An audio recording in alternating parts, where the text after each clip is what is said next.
गीता का दूसरा उपदेश यह है कि जो चला गया है कभी उसका दुख मत करो, और जो आने वाला है उसकी बिल्कुल भी चिंता मत करो। जब महाभारत का युद्ध चल रहा था तब अर्जुन ने श्री कृष्ण से कहा कि अगर यह युद्ध हुआ तो करोड़ों लोग मारे जाएंगे। जो सैनिक और योद्धा इस युद्ध में मारे जाएंगे उनकी स्त्रियों का क्या होगा, समाज कैसे आगे बढ़ेगा, और भी बहुत सी बातें अर्जुन ने विस्तार से कही हैं। तो भगवान श्री कृष्ण ने कहा, अशोच्यानन्व शोचस्त्वम प्रज्ञावादांश भाषसे गतासून अगतासूश्च नानुशोचन्ति पंडिताः। श्री कृष्ण बोले, हे अर्जुन, तू बड़ी बड़ी ज्ञानियों जैसी बातें करता है, लेकिन जो सच में ज्ञानी होता है, वो जो लोग मर चुके हैं, जा चुके हैं या एक दिन जाने वाले हैं, उनकी चिंता नहीं करता है, उनका दुख नहीं करता है। तेरे हाथ में कुछ भी नहीं है, तू चाहकर भी कुछ कंट्रोल नहीं कर सकता। जीवन और मरण ये तो प्रकृति की नियति है। इसीलिए जो ज्ञानी होता है वो किसी के मरने पर भी रोता नहीं है।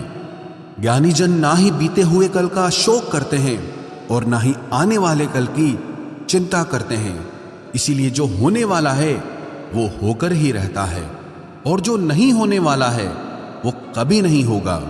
ऐसा निश्चय जिसको समझ में आ जाता है, जिसकी बुद्धि में आ जाता है, उसे कभी कोई चिंता नहीं सताती, कोई दुख नहीं सताता। हमारे सारे दुखों का कारण ही यही है।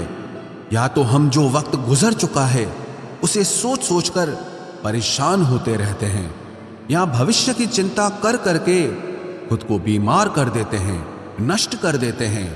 गीता का ज्ञान हमें यही सिखाता है कि ना तो हम बीता हुआ कल बदल सकते हैं और ना ही आने वाले कल पर कंट्रोल कर सकते हैं।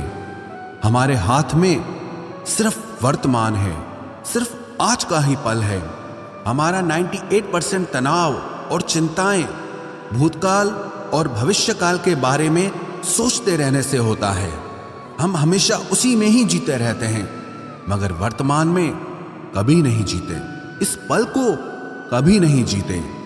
जब आप वर्तमान का पूरा आनंद लेना सीख जाओगे तभी आपकी जिंदगी से तनाव कम होगा, चिंताएं खत्म होगी। वर्तमान में जीना एक बहुत बड़ी उपलब्धि है। हमारे हाथ में भी सिर्फ आज का ही पल है। हमें जो भी करना है आज ही करना है। कभी भी ये सोचकर समय को नष्ट नहीं करना चाहिए कि अभी मेरे पास बहुत समय बचा है। एक गुरुजी ने अपने एक शिष्य को पारस का पत्थर दिया। उनका वो शिष्य बहुत आलसी था, हर काम को कल पे टाल देता था। तो गुरुजी ने उसे कहा कि मैं तुझे ये पारस पत्थर दे रहा हूं। इस पारस पत्थर से जब तू लोहे को स्पर्श कराएगा तो वो लोहा स्वर्ण बन जाएगा, सोना बन जाएगा। और ये पारस पत्थर मैं तुझे 1 महीने के लिए दे रहा हूं। जब 1 महीना समाप्त हो जाएगा तब मैं तुझसे ये पत्थर वापस ले लूंगा। तब तक तू इस पत्थर को अपने पास ही रख। गुरुजी का वो शिष्य बाजार में लोहा खरीदने के लिए गया। जब बाजार में वो लोहा खरीदने पहुंचा तो उसे लोहे का वो रेट बहुत महंगा लगा। उसने कहा, थोड़े दिन रुक के ले लूंगा जब लोहे का रेट कम हो जाएगा। पर उसकी बुद्धि में ये बिल्कुल नहीं आया कि इस लोहे को मैं सोना बनाकर बहुत अधिक धन बना सकता हूं। लेकिन उसके मन की सुस्ती, उसके मन का आलस्य, उसकी वजह से उसने उस काम को कल पे टाल दिया। ऐसे ही करते करते पूरा महीना समाप्त हो गया। फिर गुरुजी उस शिष्य के पास आ पहुंचे कि बताओ तुमने कितना सोना बनाया। शिष्य बोला कि मैंने तो अभी सोना बनाना शुरू भी नहीं किया। तो गुरुजी ने कहा, मुझे मेरा वो पारस पत्थर वापस चाहिए। शिष्य बोला कि नहीं, मुझे थोड़ा वक्त दीजिए, मैं थोड़ा सोना बनाना चाहता हूं। गुरुजी ने कहा कि ये पारस पत्थर पूरा 1 महीना तेरे पास था पर तू कुछ नहीं कर पाया, लेकिन अब समय समाप्त हो चुका है।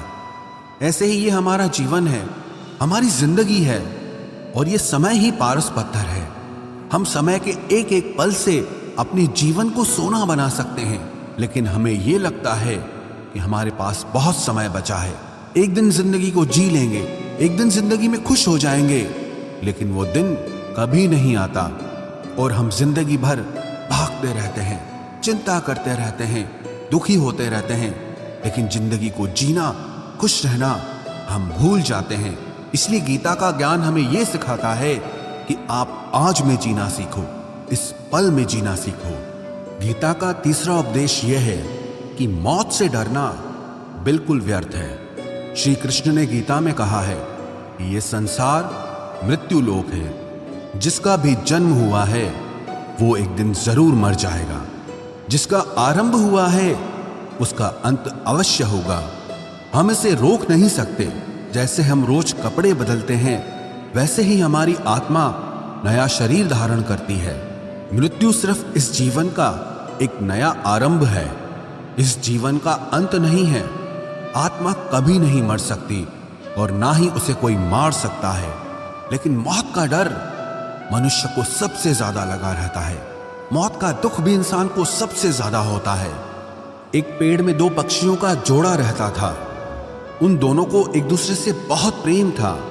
उन्होंने साथ जीने मरने की कस्में खाई थी। एक दिन वहां एक शिकारी आया और उसने एक तीर चलाकर वहां पेड़ पर बैठे मादा पक्षी को मार दिया। तो वो अकेला नर पक्षी रोने लगा कि मैं तुम्हारे बिना कैसे जी पाऊंगा, तुम्हारी जगह मेरी मृत्यु आ जाती।